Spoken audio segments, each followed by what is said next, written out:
only after the saddling. If let the wood in the winter, it been a bin and lock in the wood, plus the bruise down in the can of saddling, to rock the wood is good. Saddling the organ blink. All over the world, people who care about wood value the long-lasting protection of saddling. And now you can buy it all over Britain. You can rely on it too. Hosted on saddling, it's the guest in the van. Saddling, if you value your wood. I've got a gum that's Wrigley Spearmint gum. For me, it's the Jew, it's my number one. It's so minty cool, minty through and through it.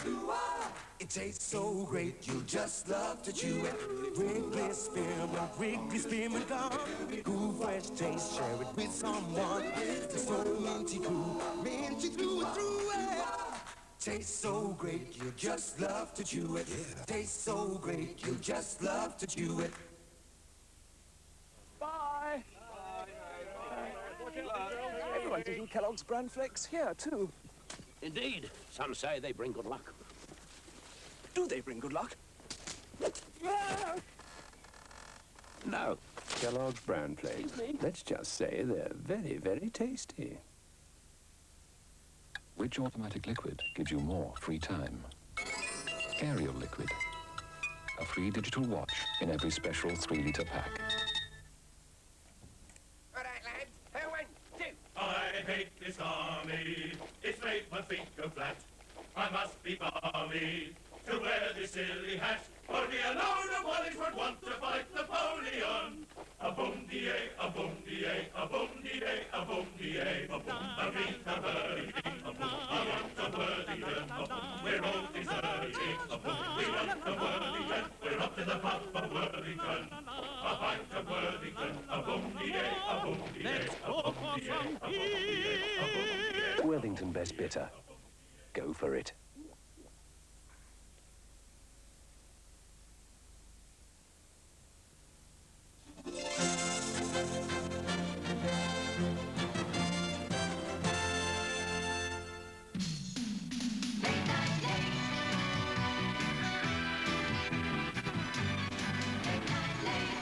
Good morning and welcome to Late Night Late with me, David Vickery, and my special guest for the morning, Ed Bishop. Welcome. Hi, good evening, good morning, whatever it is. I must say, Dave, I really feel completely at home here with this space console. It really brings me back to the days of working on UFO. It's a marvelous set here. I'm glad to be here in Southampton. Yes, but you'd have been shooting it down, wouldn't you? This is more like a UFO. Well, yes, we would have been working very hard on a set like this. Would have been space interceptors to launch submarines under the sea. Yeah, brings it all back to me. I have to say, you're one of the only actors I know who started off with white hair and has gone grey. Well, it was only white if you saw it in black and white, because if you saw it in color, it was a sort of platinum blonde. I may have that wig around with me, Dave. So we may be showing everybody keeps their fingers crossed. We may actually see the actual wig, because a lot of people have written in and asked me questions. Said, was that a wig or was that your own hair? And now it can be told was they originally dyed and cut my hair. And of course, if you dye and cut your hair, as everybody out there who dyes and cuts their hair knows, every 10 days or so you've got to go and have the roots seen to it, because they start to grow out and you've got this black streak or brown streak. So every 10 days I'd have to go, and I really didn't like going to the hairdressers, because in those days, 68, 69, the unisex thing hadn't happened, so I'd have to sit there under this hair dryer, really, somewhere up in London with all of these women, and I would just have to sit there reading My Country Life, whatever it was, trying to act natural, and I said, no, this is enough. You either get me a wig or we're going to have to do something else about it. So they got a wig. So there's the first maybe 3 or 4 episodes it was me cut and dried, but the rest of it was a wig, and I may have that very wig with me, Dave.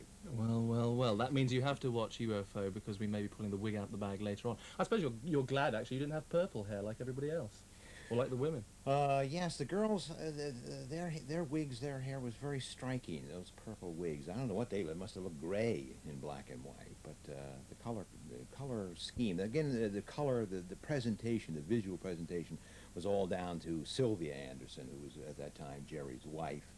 She had a wonderful eye for color and balance and harmony and faces. She had wonderful artistic flair, so that whole visual concept was hers. Let's just go back to the start of UFO. How did you get involved? I first got involved with the Andersons on Captain Scarlet and the Mysterons. I was a voice of Captain Blue, and there was a permanent cast of Francis Matthews, myself, Cy Grant, Charlie Tingwell, Donald Gray, and we were and that was how I first got to meet and work with Jerry, and we got along, you know, and I understood what he was talking about. And after Captain Scarlet and the Mysterons, we did 26 episodes. That was just floating around somewhere in syndication. He did a feature film called Doppelganger, which in America was called Voyage to the Other Side of the Moon, with a big all-star international cast. I had quite a nice part in that. So how did they put the idea to you about UFO? Well, I was unloading, a neighbor came to me and said, would I give him a hand unloading bricks? And he was building a garage in this hot summer day. And I was unloading 4,000 bricks off this truck, and my wife called me and said, there's somebody on the phone here for you. I said, all right. And it was Jerry Anderson. He said, could you get out to Pinewood Studios immediately? I said, sure, boy, I'd go anywhere rather than get away with these bricks. So I got in the car and drove out there, had a shower. And he said, Ed, we've got this idea for a science fiction series, and he outlined the whole thing to me that afternoon. We spent several hours together, and I think it had just come to fruition at that time. All the scripts had been more or less ready. All right, well, we'll talk more about your relationship with Jerry Anderson, Sure. Sylvia Anderson, in about an hour's time. First, though, let's see you in action in tonight's UFO.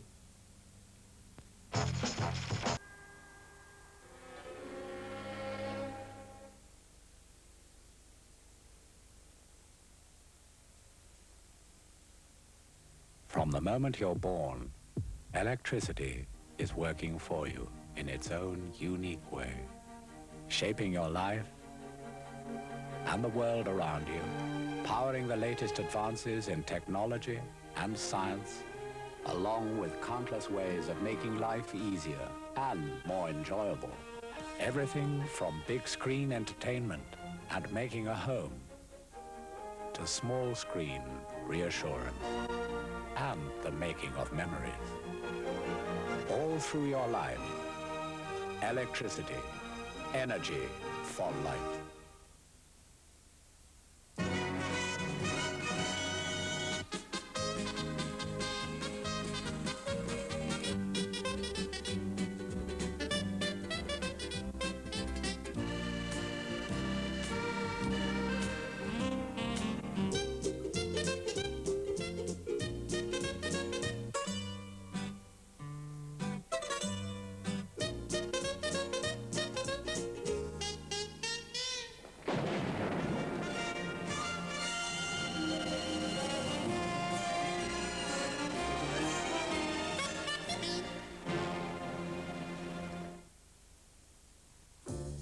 Each and every day, TSB grants over £1 million in personal loans to its customers, swelling their bank accounts by just the right amount to help them pay for a new car, a new kitchen, or whatever they've set their hearts on. Ask about a personal loan at your nearest branch of TSB, the bank that likes to say yes.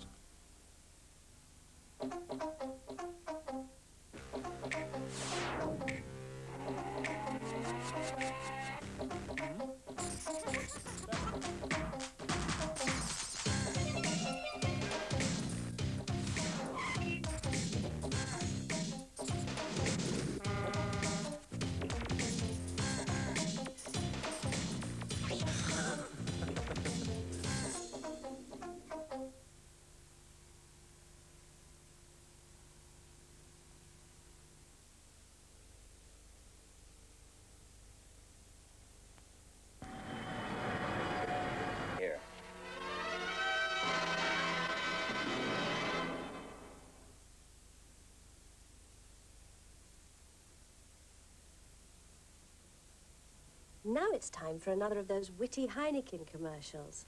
So if you want to nip out and make a cup of tea, now's your chance. Oh, hello, Pet. Haven't you even started yet? Yeah, but Pet, it's all preparation, isn't it? Well, if it's not done by the time I get back from Mother's, there'll be big trouble.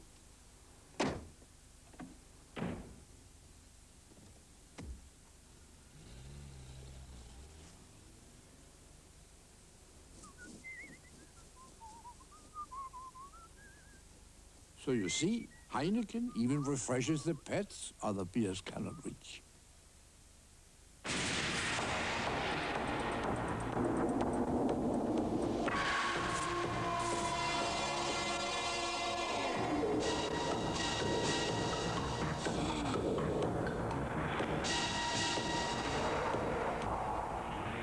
Why chance anything less?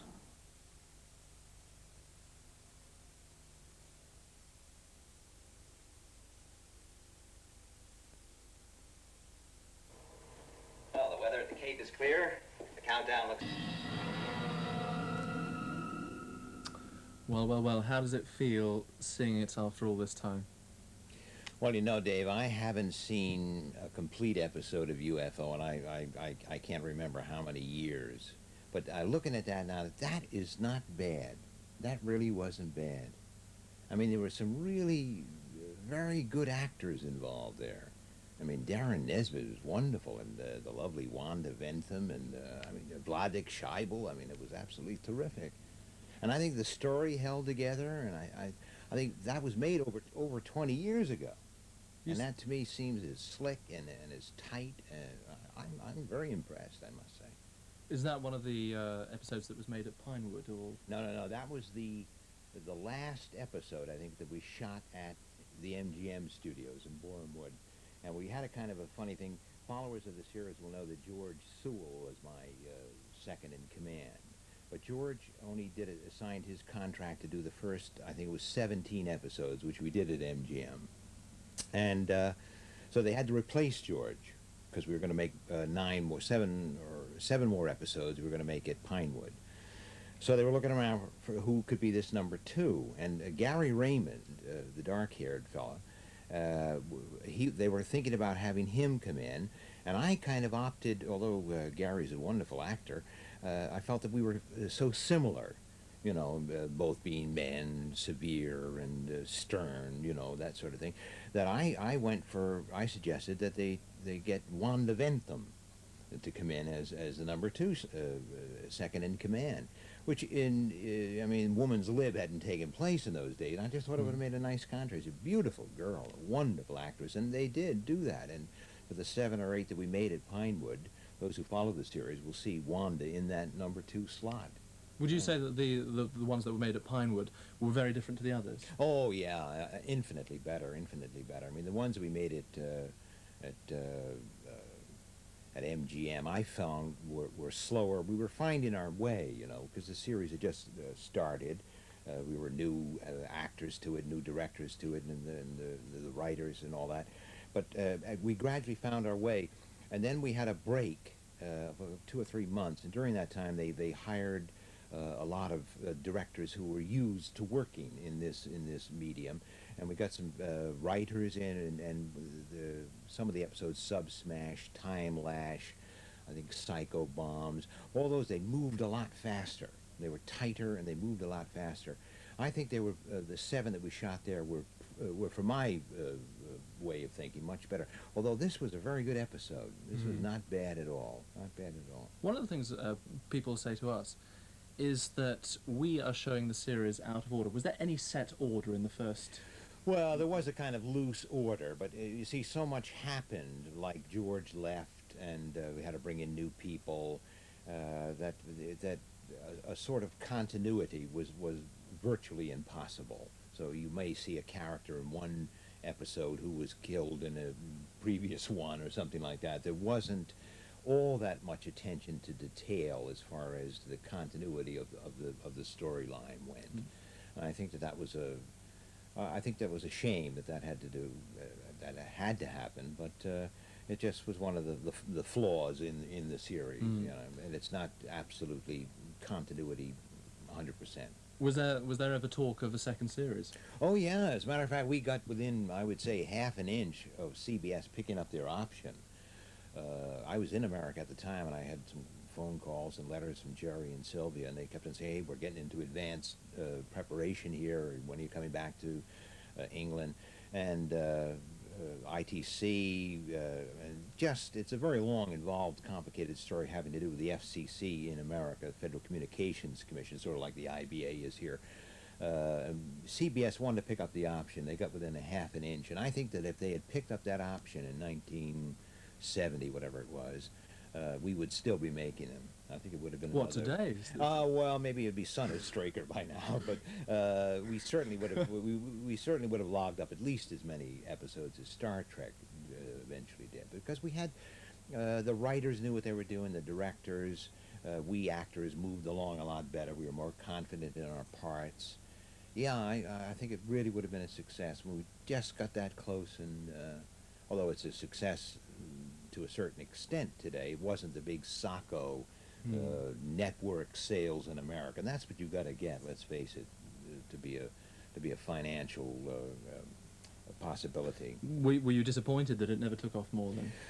Yeah, I would like to have seen it go to its to a fuller, more exhilarated time, because a lot of that was exploration. You go into a project like this, you sign contract with 17 one-hour episodes, you know, and it's a voyage of discovery for everybody: the prop man, the lighting cameraman, the art director, the scenic designer, the music man, and gradually, you know, you sort of mold it, and it comes together, and just when it gets really nice and it gets really going, then they put the chopper on it. You know, it's kind of coitus interruptus, or you get a sense of frustration about that. Yeah, I would like to have seen it going on. Well, you've actually lived with Straker quite a long time anyway, haven't you? Because yes. Obviously it's been shown over the ITV network again.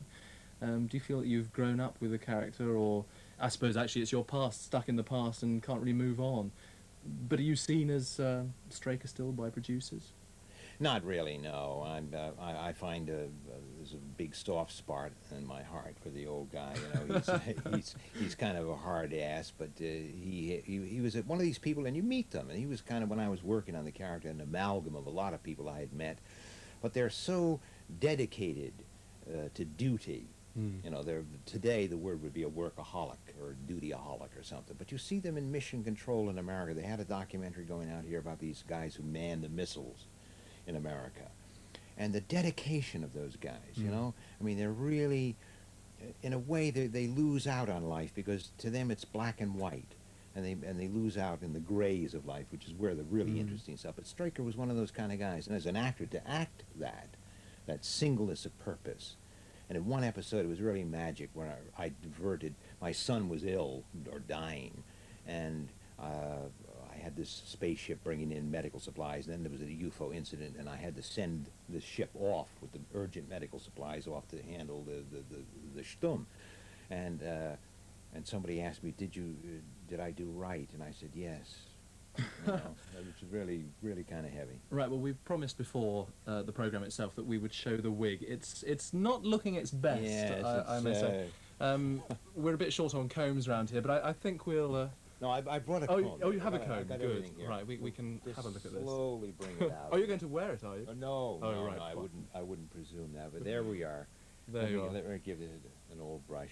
This was the one that well, actually there were 2 or 3, but this is the last one we wore, because as I said, you keep having to get your hair dyed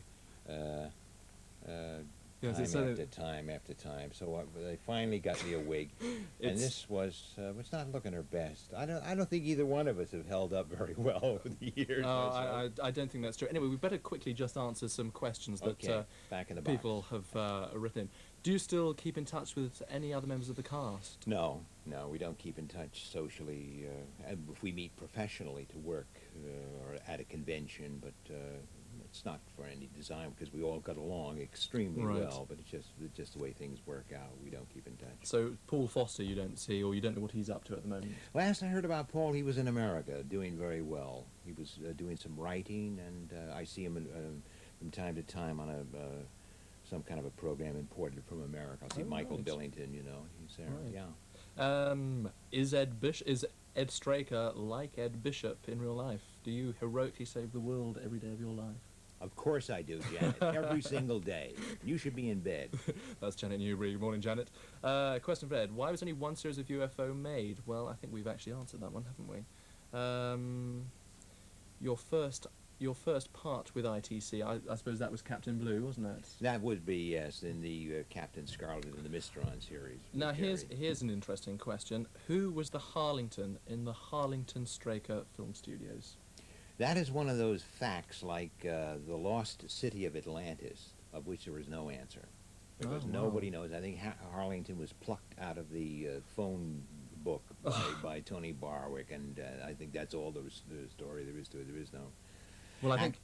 Actually, Michael Billington's character was called Paul Foster, because our production manager was Norman Foster, and he more or less wanted his... And he wanted his name in the... wanted his surname. Well, you learn the inside facts here, don't you? You get the scoop here. But Harlington, I don't know. I mean, there was no... well, that's upset deep Dave. Secret about that. That's upset Dave Dennison. Sorry about that, Dave. And also, just one last... Oh, two things, actually. Alan Bishop of Portsmouth wants to know why the left-hand drive cars always drive on the right-hand side of the road when it was made for showing in Britain. Well, thanks for calling in with that question, Alan. No relation. Well, we never know. But I can't work out the left hand, the right hand. I don't remember what side we drove on. We drove, but whatever it was aimed at the American market, and we aimed for where they drive. You know, their viewers would not be disoriented. That was the bottom line on that. Right, and last but not least, can you say hello to someone here? Sure. Hello. To Anthony Owen of Portsmouth. Anthony Owen of Portsmouth. Who has no idea that you're going to say Hello, how are you? Nice to see you. Well, thanks very much for coming in. I hope that's actually pleasure. cleared up quite a lot of the questions that we've been asked over the past few weeks, if not months. Just one thing, I've got to say that UFO changes nights next week, so no doubt the phones will start ringing about that. But I'm glad you were able to come in on a Thursday night. My pleasure. It's been most illuminating. Thanks very much. After the break, Transworld Sport. Late Night Late.